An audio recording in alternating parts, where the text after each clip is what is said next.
Hey, what's up guys? It's Ken the Gamer here, and if this is your first time on my channel, welcome. If not, welcome back.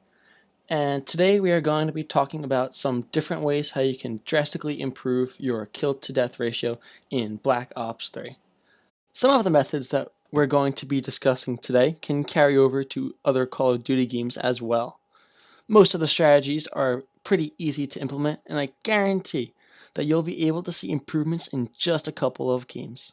Just a little disclaimer before we delve into today's video is that I'll be honest, I wasn't exactly 100% objective focused the entire time. There are a few points where I get a little preoccupied spawn trapping the enemies, but this is a video for boosting our KDs, so it should still be a good example. Also, I'd like to give a shout out to my buddy Enzo3, who was in this lobby with me. In today's clip, I'm playing some Safeguard on Stronghold. I have the Pharah with Elocite, Fast Mags, and Quick Draw, and my perks are Sixth Sense, Anti-Up, Scavenger, and Blast Suppressor. One of the most important parts of any class setup though are your kill streaks. I'm using the UAV, Cerberus, and Rolling Thunder. A very important thing to keep in mind when you're choosing your kill streaks is that you want them to be obtainable. You want to be able to get them a couple times per game. So if you're new to Call of Duty and don't exactly consider yourself an expert, then by all means slap on an HCXD, a UAV, and a care package. At one point in this video, you can even see in the kill feed that someone got a quadruple kill at the start of the round with their HCXD. That's 4 more than you'd have with RAPS or a GI unit or maybe even a mothership that you don't get in a game. In this part of the clip, you can see exactly why I love the Cerberus. Oftentimes, a lot of people call in the Cerberus or a Talon and just let it move around on their own. However, if you've ever controlled your Cerberus before, you'd know exactly how quickly it can mow people down. It's especially advantageous in objective games like this one, where the enemy is trying to lock down a certain area. This works in games like Domination, Capture the Flag, Hardpoint, etc. The Talon too is especially good at destroying the enemies because it's much more agile. It works really well in Team Deathmatch when the spawns flip because you can just fly up into the sky and turn around. The only thing with the Talon though that is tricky is that it can easily be destroyed by a frag grenade, so you just gotta be careful where you fly it. What both of these great kill streaks have in common is that if you hide your body in a safe space, you're giving yourself an opportunity to acquire a ton of kills while not even risking a single death. If these kill streaks seem too hard to obtain, I'd suggest either using combat focus and coupling it with things like capturing the flag and domination or escorting the robot. Another possibility though is using a care package with the engineer perk so you can re-roll them for another shot at getting something good. The next thing I'd like to talk about that every good Call of Duty player has is a gaming style. Some players like to position themselves in the center of the map and be right in the middle of the action, while some others, they might like to lock down a certain portion of the map and patrol that area. Me, on the other hand, I just like to run around. Take me back to the days in Modern Warfare 2 with Marathon Pro and Lightweight Pro. Now, different players have different styles that work for them, and mine just so happens to be running around like a chicken with his head chopped off. Now, you can play with whatever style you feel most comfortable with. Feel free to try a couple of different styles. But what is extremely important to playing well is that you need to design your class around your playstyle. So, because I am constantly on the move, I like to use submachine guns for those close-up gunfights. To go with this, I use attachments like Fast Mags, Quick Draw, and Grip sometimes to help me with those mid-distance gunfights. These attachments are standard on each and every one of my classes, as well as the perks that I run. Every single one of my classes has Blast Suppressor and Anti-Up.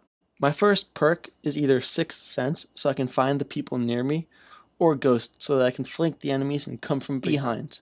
My class setup works in unison. Also, I like to play on that high sensitivity so that if I'm getting shot at, I can quickly turn around and fire back. But let me stress that this isn't the only setup that you can use to play well. If you've ever watched Mark of J play, you'd see that his sensitivity is on 6 and that he favors those assault rifles for mid to long distance gunfights. And boy, let me tell you, is he good at Call of Duty. He knows that he often runs out of ammo, so he has on Scavenger to replenish. Another thing that I like to add is that picking which gun you'd like to use should depend on the map that you're playing. So if you're playing on Combine or Nuketown, I would suggest a submachine gun because you're gonna have a lot of close gunfights. However, if you're playing on a map like, let's say, Redwood or Havoc, there's gonna be a lot of long range sights, and maybe like a sniper or an assault rifle would be better on those maps. The last topic I'm going to talk about in today's video is manipulating gunfights to your advantage. I hate to be the one to break the news to you, but not all gunfights are created equally. Additionally, believe it or not, when it's 2v1, the one is going to die. So to make sure that you're the one killing the enemy and not being killed, is to be conscientious of your surroundings at all times. Your backside is your most vulnerable side, and you want to make sure at all times that you either have teammates behind you or a wall. If you have a headset, you're one step ahead of the game, and you're able to hear enemies sneaking up on you. Another thing that I tend to do a lot is when I'm about to turn a corner, I'll take a wide angle so that I'm not charging straight to the door and leave myself defenseless. A really good way to practice making sure that you get gunfights in your favor is to either use a shotgun or a melee weapon. This forces yourself not to expose yourself and make you get close to your enemy without getting shot at. This is a tricky topic to just sort of gloss over, so I'll make a video in the future with me using a melee weapon, focusing on protecting my body in detail. So I'd just like to recap what we talked about today. When we are picking our kill streaks, we want to make sure that they are obtainable, and that we can get them a few times each game. If you use kill streaks like Talons or Cerberuses, don't be afraid to control them yourselves and collect those kills. A lot of times when they just run around by themselves, they get maybe 2 or 3 kills, but in this clip we saw I was a nightmare for the enemy team. We also talked about making sure that our class setup flows. You get 10 items per class, and each one should be carefully chosen to aid your style and help you get those kills. Different people are successful with different styles, and you can be too once you find your own. And lastly, you want to make sure that you do yourself a favor and create favorable gunfights. Running into the middle of the map, you're just asking to be killed because your back is very exposed, and it's more than likely that multiple enemies will be aiming their weapons on you at once. Thank you so much for tuning in today, guys. I hope that I was able to help you out. If you guys have any questions, please make sure to comment them down below. If you enjoyed today's video and would like to see more of these in the future, please be sure to click that like button. Until next time, adios. My server is my location.